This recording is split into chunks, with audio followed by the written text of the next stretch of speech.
Hey there, I'm Mark, in affiliation with Spectrum Pulse. And hey, busy night, but Tyler the Creator album bomb. And this, it's Billboard Breakdown.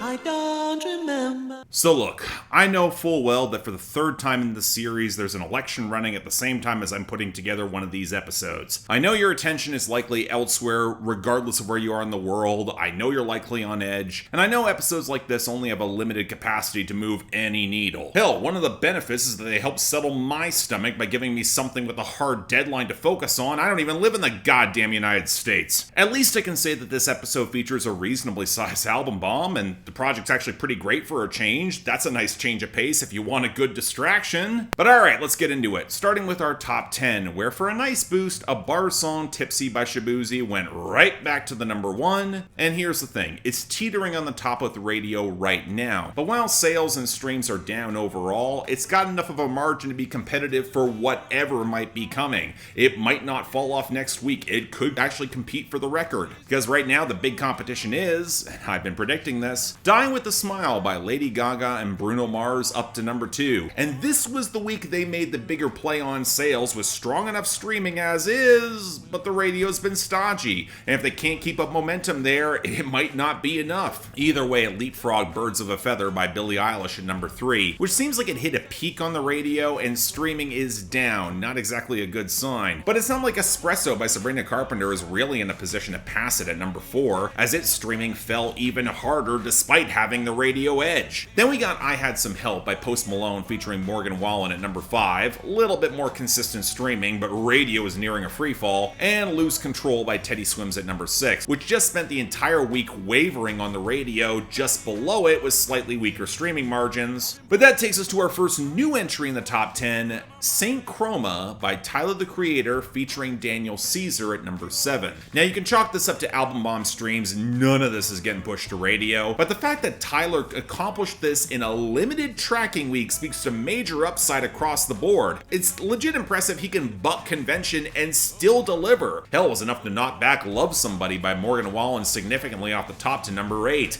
It got great streaming, the radio is pushing it, just not fast enough, and that was enough to hold over Taste by Sabrina Carpenter at number 9, where the radio push is now there, but the streaming keeps slipping, and again, not a good sign. Finally, leaping up from its debut last week, as expected, with the album bomb is Noid by Tyler the Creator at number 10. It's not gonna last this high, but still kinda cool we got a song this weird getting up this high. That takes us to our losers and dropouts. In the latter group, look, when an album bomb hits this high, it's a doozy. Saturn by SZA, Like That by Future Metro Boomin featuring Kendrick Lamar, both 360 and Guess featuring Billie Eilish by Charlie XCX, Big Dogs by Hanuman Kaiman Call Me, Si No Es Contigo by Chris MJ, even Lonely Road by Machine Gun Kelly and Jelly Roll, they're gone. Now for the losers, yeah, when nearly half the chart is lost position, that they're probably going to rebound next week, unless our lives are cursed and we're getting a Lil Uzi Vert album bomb from that disaster of a project. Let's instead split the focus between the songs that moved a lot and the ones that didn't move much at all. In the former group, looking at tracks that fell by 20 positions or more, we got Pink Skies by Zach Bryan at 48,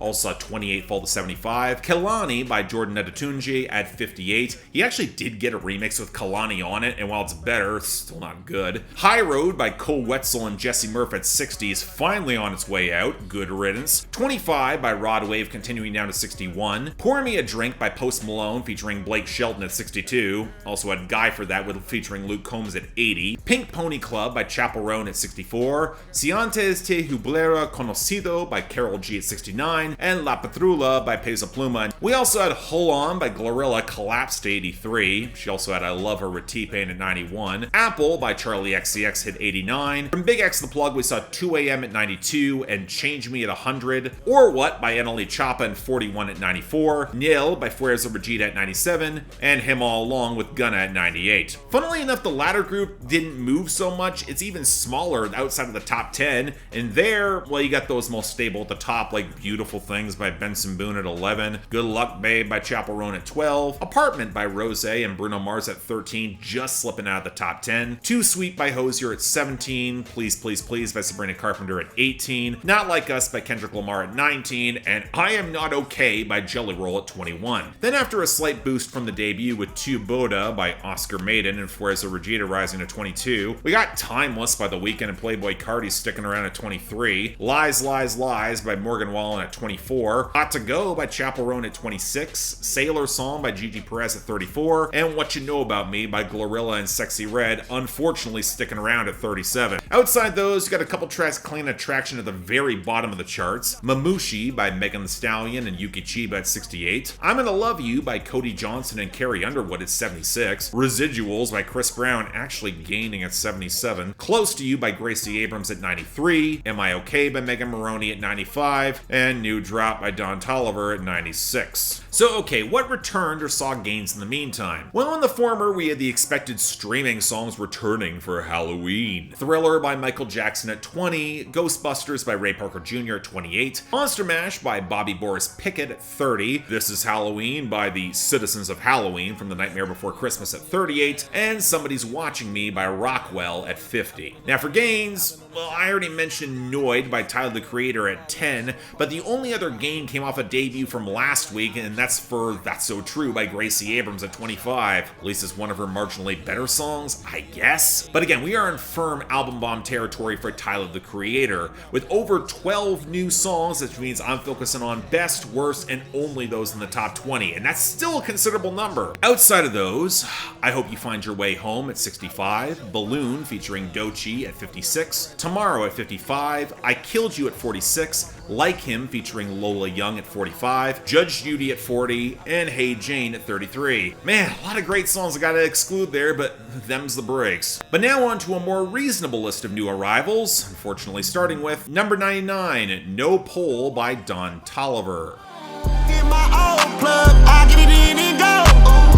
Shot it, owe me something, better pay your toll. Hey, hey, I lit the spoon and I scraped the balls. Scraped the balls. What is it with Don Toliver songs randomly going viral? And why now are we going for a deluxe edition track that first started leaking back in February 2022 to get released proper about a year later? Yeah, not one of the better songs either, full of Don Toliver's usual strip club debauchery, except this time the girl wants to get out of that life and Don Toliver can offer her a ton of money, so long as she's now his long term to buy jewelry for and fuck. Or to quote his hook, "Shawty owe me something, better pay your toll." I mean, that's skeevy and manipulative at the best of times, but here it feels so transactional that every cooing female voice around him, it can't create any significant glamour. Yeah, the hazy synths with the gleaming line at the top and the thicker cushion of warbling autotune is gonna try, but the trap percussion feels so stock with that cheap sounding snare in it that it just does not pull me in. I hear what it's trying to do, I'm not impressed. Mediocre. Skip it. Number 84, Bigger in Texas by Megan Thee Stallion. That's how I knew that I made it. I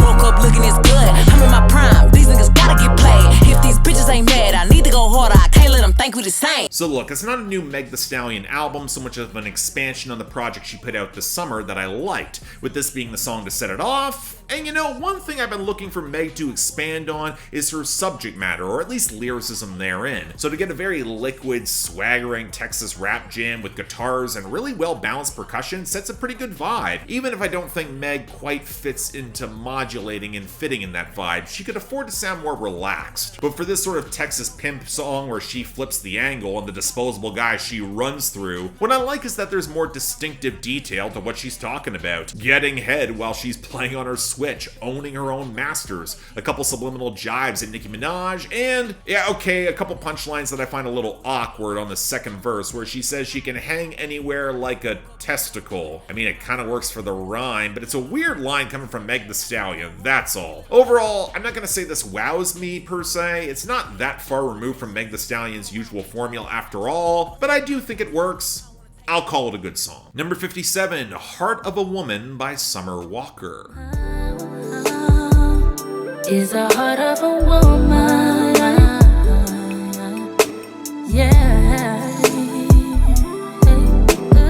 Look, I've covered Summer Walker a lot over the years. I have heard modest improvements, and even if she is far from my favorite act in mainstream R&B, if this is going to be the big lead-off single for that third album, I was at least interested, and you know what? Okay, I'll give her this. The production is way better than what she normally has, with the softer vocal mixing, especially around the backing vocals, and the very 90s liquid synth swells, gentle tapping percussion, and chimes. It allows the song to cultivate a smoother, slow build. But I'm just not sure the content pulls through here, where once again we got another bad relationship where she tries to warn this guy the only thing that's saving him from a worse fate is her affection. But she seems to be doing the most to actually try and keep things together. She's doubting why she's given this guy another chance after chance, where she's asking him to check his ego, and I don't know, I'm not sure he's gonna do it. I'm not sure it's setting a strong enough line to be that convincing. So yeah, not a bad track. I just don't think it's that effective outside of an introspective slow burn for herself, and it's trying to do more than that. It might be the right track for the album, I'm just not sure just yet. Number 42, Take Your Mask Off by Tyler the Creator featuring Daniel Caesar and LaToiya Williams.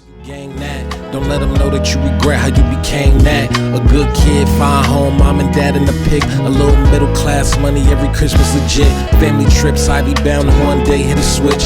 You ain't wanna be seen as a bitch. This might be one of the best songs Tyler the Creator has ever made. I don't say that lightly. Starting off with the jazzy pianos blended around that supple bass line, the fizzy percussion knock, the softer horns, the brighter synths, where Daniel Caesar and LaToiya Williams' vocals blend into the hook and punch up the supple backing track for the first two verses as the strings swell up around the third, but show up a lot less around Tyler's most personal final verse, and all the verses are great. The first highlighting the kid who grew up in suburbia and who's now trying to roll deep with gangs in order to project his masculinity. The second highlighting a priest hiding behind trappings of religion as he fucks young men. The third, a bored rich suburban housewife seeing ennui, but her own identity slip away as she dreams of something more out on her own. And what's interesting is that all three have a subtle echo as Tyler cuts into himself on the final verse. How he can't really justify all the shit he talks if the weirder fashion experiments aren't selling. He's not as commercially dominant as he wants to be. All the isolation, the paranoia, his own greed and appetites that nearly caused the implosion of a marriage and might be at the roots of his own insecurity, why he's scared to be a father now. It's a truly cutting moment of maturity that I really appreciated from Tyler. And while he's always been more vulnerable than he gets proper credit, this is one of the most stark moments. Phenomenal song. If there's anything you want to hear from the album, it's gonna be this. Number 32, Thought I Was Dead by Tyler the Creator featuring ScHoolboy Q and Santigold.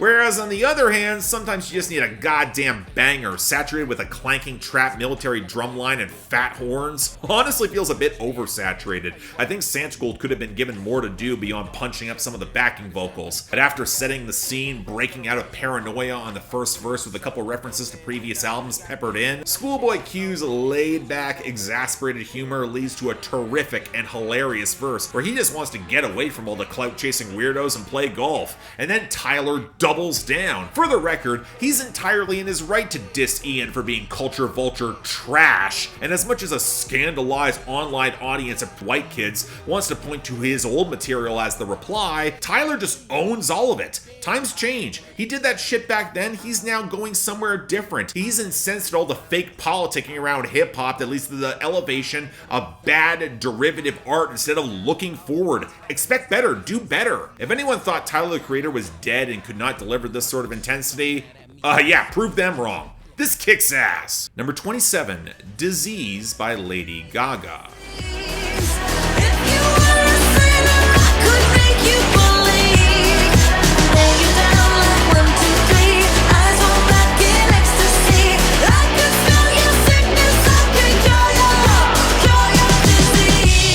Look, at this point, I don't even know what to expect from a Lady Gaga album rollout these days. Sometimes she's playing to the throwback pop traditionalism and proving to be real damn good at it. Sometimes she's leaping back into dance pop with results that can be all over the damn map. And given that Circuit and Water producing this song and the title was Disease, I was kind of expecting the latter, and yet I'll be honest, it's not convincing me. Tough to determine precisely why, but it reminds me of the perfectly serviceable one-off single she was releasing in the mid-2010s that felt like she was searching for bigger ideas, except with the overproduced, overcompressed mix that can make Born This Way such a headache in its patches. A lot of you don't remember that. Maybe it's that warping bass with the glassy touches around the percussion that just feels a little slow until the two-step slips in as the percussion really develops. But when that happens, they multi-track her vocals so closely that none of Gaga's raw flair or talent really cuts through. At least with the second hook, it's a bit more raw and punchy with a snarled guitar buried midway back, but again, the mix is so claustrophobic and overdeveloped that it can't let good ideas or melodies breathe. And if the lyrics were special, that would be one thing, but Gaga has framed her self-doubt and angst in such terms before,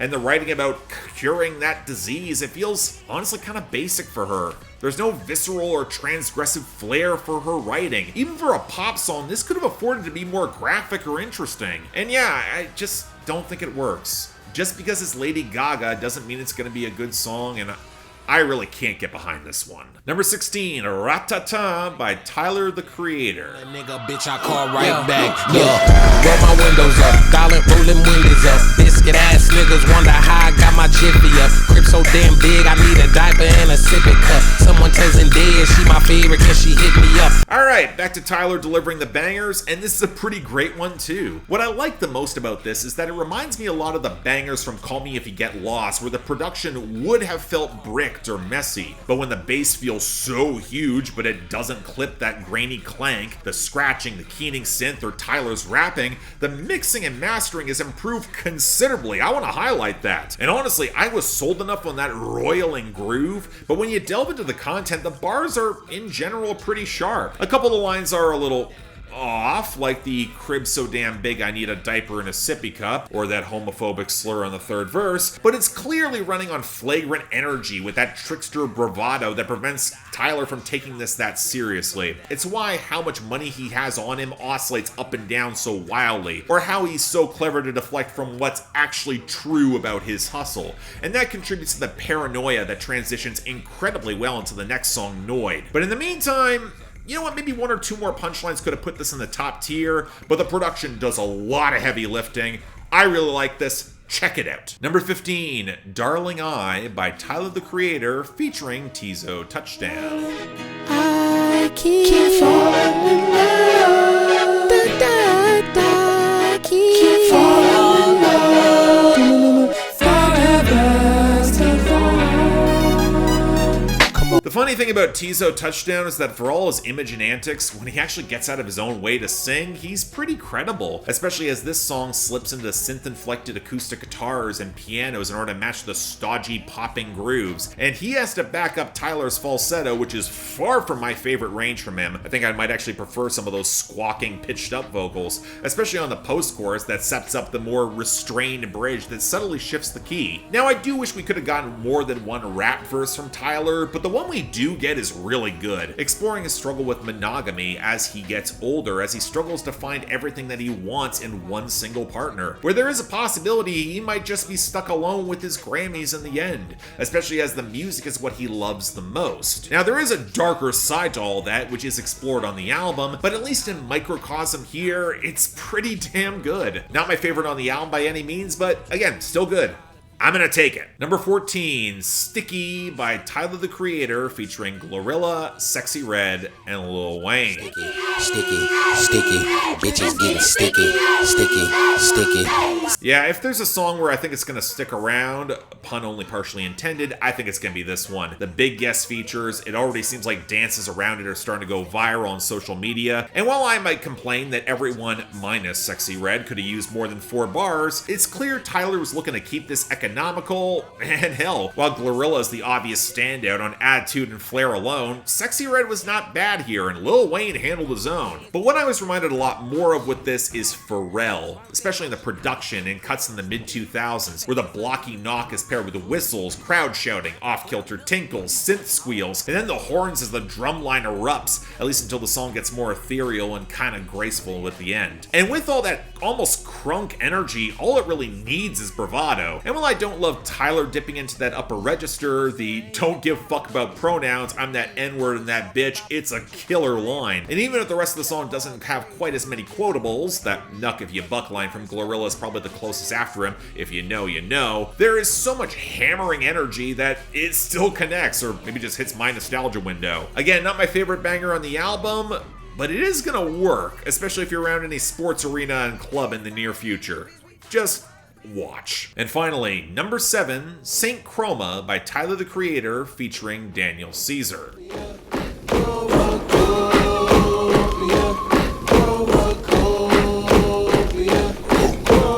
And we end things off with the album opener. Admittedly, not one of my favorites here either. The singing of CHROMAKOPIA alongside the weird melodic flourishes, the barking, and the marching stomp has Tyler opening his verse in a whisper, and I just don't think it stands out that well against the percussion and the rising synths. Even if I think Daniel Caesar does a really credible job with the hook, albeit in a higher register than I prefer hearing his voice. But then the mix gets even blockier and shrill, and the drums feel suffocated, like two parts of the intro that seem to set up all this unease, but really only tease a payoff. It probably works better in the context of the album than on its own. And I gotta be honest, I can't say I'm wowed by the braggadociousness here either. They're seeming to set up the hunger and drive to make it out and succeed, where the second verse sets up the loose CHROMAKOPIA as the character who doesn't have that same light, hemmed in by insecurities, questioning his own fate, especially in the limelight of everyone else. Look, I'll be honest, I didn't talk much about the concept of CHROMAKOPIA in my review of the album, and I think it kind of makes sense because it's more a loose thematic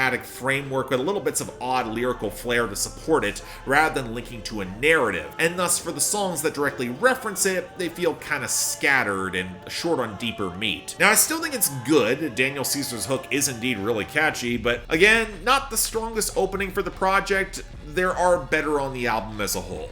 All I'm gonna say there. And yeah, that ends off our week. Let's make this pretty quick. For the worst is going to No Pole by Don Toliver, with the dishonorable mention to Disease by Lady Gaga. Yes, I know, I'm not happy about it either, but Gaga's done so much better in the past, she's not getting a pass. And yeah, Tyler the Creator is gonna snag both our top spots here. Take Your Mask Off with Daniel Caesar and LaToiya Williams, and the honorable mention for Thought I Was Dead featuring ScHoolboy Q and Santigold. Now next week, oh dear God, please don't make it a Lil Uzi Vert album bomb.